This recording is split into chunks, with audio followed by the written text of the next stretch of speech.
The Young and the Restless spoilers. Chance Chancellor had always been a man driven by justice, a person with a strong moral compass. Returning to Genoa City as a police officer, he was determined to make a name for himself once more, to prove to everyone that he still had what it took to solve the toughest cases. But this case, Heather's murder, was different. It was personal in ways that made Chance uncomfortable. Sharon, the woman he once cared about deeply, was at the center of it all, and his feelings for her were clouding his judgment.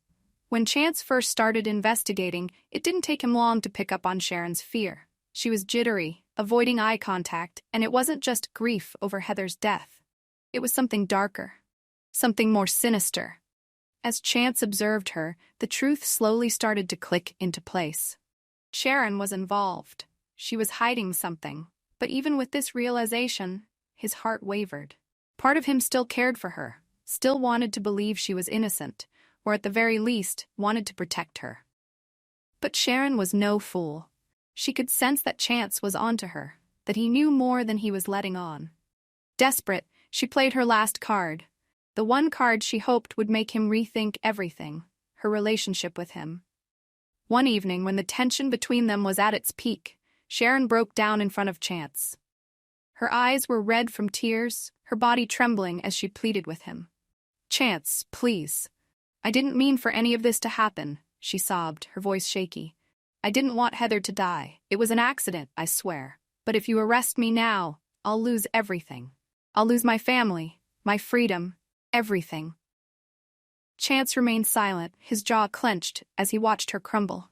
His instincts told him to slap the cuffs on her and drag her down to the station, but his heart was telling him a different story. His heart told him to listen to her, to understand her desperation. "Please," Sharon whispered, stepping closer to him, her eyes filled with tears.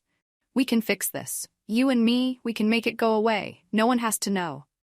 She hesitated for a moment, then continued, "We can blame Daniel. He's grieving. No one will ever question it."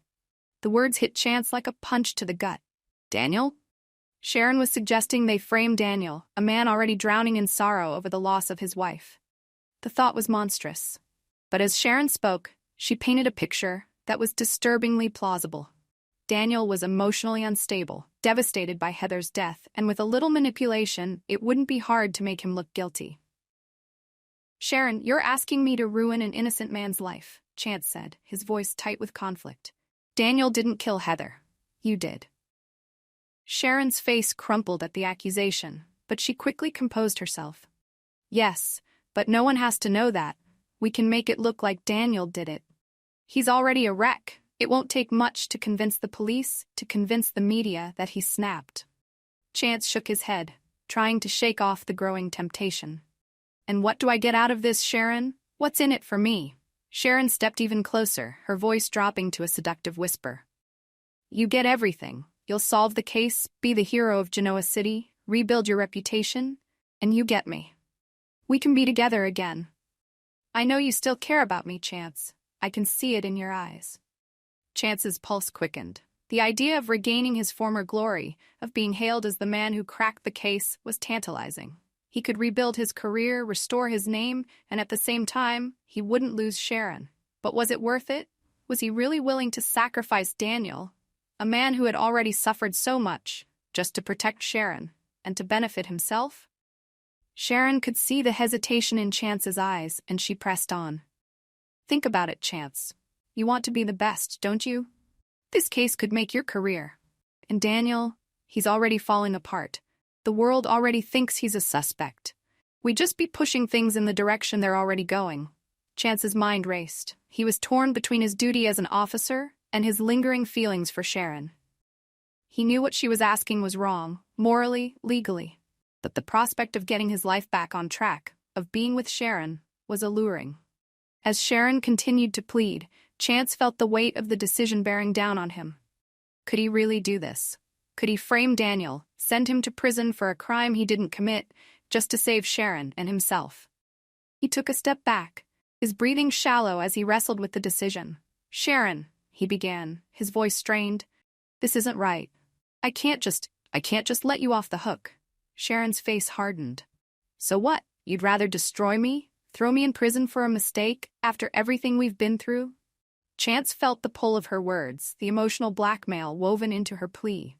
He had feelings for her, that much was undeniable. But at what cost? Was he willing to throw away everything he believed in, just to protect her? For now, Chance was caught in a web of moral conflict. On one hand, Sharon's desperate plan to frame Daniel and protect herself was almost too convenient, too perfect. But on the other hand, the weight of betraying his values and Daniel was too great to ignore. What would Chance do? Would he become Sharon's accomplice in this twisted scheme? Or would he do the right thing and bring her to justice, no matter how much it cost him personally? The tension mounted as Chance realized that whatever decision he made, there would be no going back.